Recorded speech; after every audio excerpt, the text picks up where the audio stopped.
Garnacho ikut rombongan Argentina yang akan melakoni 2 partai uji coba dalam rangkaian Tur Asia.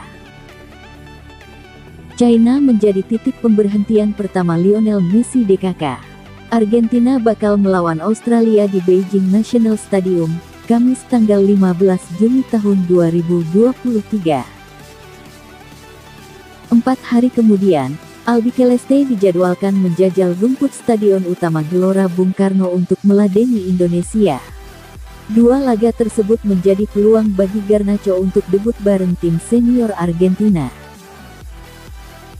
Sang wonderkid mengaku dijanjikan menit bermain oleh pelatih Argentina, Lionel Scaloni.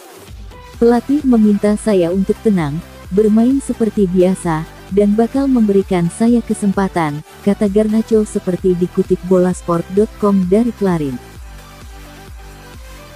Scaloni mengatakan bahwa dirinya akan mencoba memberikan saya kesempatan tampil, ucap pemuda berumur 18 tahun itu.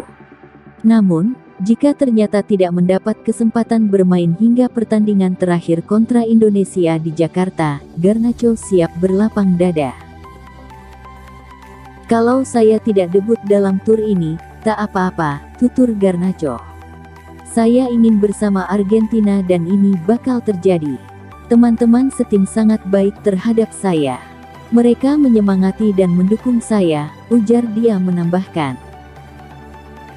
Garnacho pernah bermain untuk negara kelahirannya, Spanyol, di kelompok usia muda. Dia memperkuat tim Matador U18 dalam 3 laga. Kemudian Garnacho berpindah haluan ke Argentina dan memainkan 5 partai bagi pasukan U20. "Saya tidak perlu 3 pertandingan untuk memutuskan," kata Garnacho mengenai keputusannya memilih Argentina. "Ini tim yang sangat besar, peluang yang sangat bagus, dan keluarga saya mendukung sejak awal," tutur winger kelahiran kota Madrid itu. Garnacho sempat dipanggil ke tim senior Argentina buat pertandingan melawan Panama dan Curaçao pada Maret tahun 2023. Namun, Garnacho terpaksa dicoret setelah mengalami cedera engkel. Pemain sayap berpostur 180 cm itu juga melewatkan Piala Dunia U20 2023 di Argentina. Garnacho tak diperbolehkan pergi oleh pelatihnya di Manchester United, Erik ten Hag, karena kompetisi Eropa masih bergulir.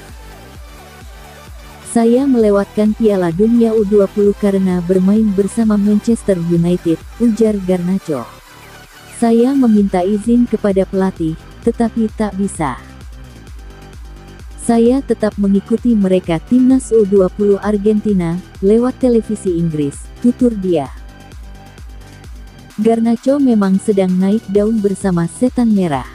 Sepanjang musim tahun 2022 sampai tahun 2023, Garnacho memainkan total 36 pertandingan dengan kontribusi 5 gol. Berikut inilah 3 pemain kunci timnas Indonesia vs Palestina. Menghadapi Palestina, timnas Indonesia harus tampil dengan daya juang yang tinggi. Ya, secara ranking FIFA, Palestina di atas dari timnas Indonesia. Palestina saat ini menempati peringkat ke-93. Sementara timnas Indonesia berada di posisi ke-149. Berikut 3 pemain kunci timnas Indonesia kontra Palestina. 1. Dendi Sulistiawan. Dendi Sulistiawan diperkirakan akan dipercaya pelatih Sintayong untuk menempati sektor penyerang timnas Indonesia. Dendi Sulistiawan merupakan tipikal pemain depan yang agresif. Sebelumnya, pada FIFA Matchday Maret tahun 2023, pemain berusia 26 tahun tersebut selalu tampil dalam 2 kali pertemuan kontra Burundi. Dendi Sulistiawan bahkan mencatatkan 1 gol dan 1 assist. Kala itu, laga timnas Indonesia vs Burundi berakhir dengan kemenangan 3-1 skuad Garuda dan bermain imbang 2-2.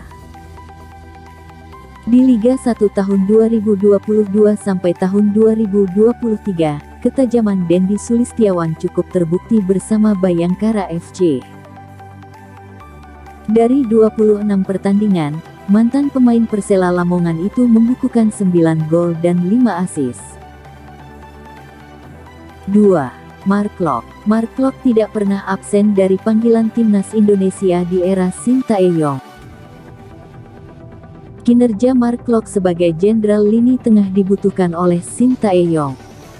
Sebelumnya, pada laga timnas Indonesia vs Burundi, mantan pemain Persija Jakarta itu selalu bermain penuh. Dia juga tercatat menyumbang 1 assist saat pertandingan jilid kedua kontra Burundi yang berakhir imbang 2-2. 3. Jordi Amat. Jordi Amat menjadi pemain yang vital di lini belakang timnas Indonesia dengan ketangguhan dan pengalamannya. Selain itu, Jordi Amat yang mempunyai postur badan mencapai 185 cm bisa diandalkan timnas Indonesia saat ada momen bola mati. Yang pasti peluang Jordi Amat untuk memenangkan duel udara dengan pemain Palestina lebih besar. Itu dibuktikan Jordi Amat ketika timnas Indonesia menghadapi Burundi di laga jilid kedua. Sundulan Jordi Amat yang memanfaatkan eksekusi bola mati dari Mark Klok pada menit ke-90+4 sukses menyamakan kedudukan menjadi 2-2.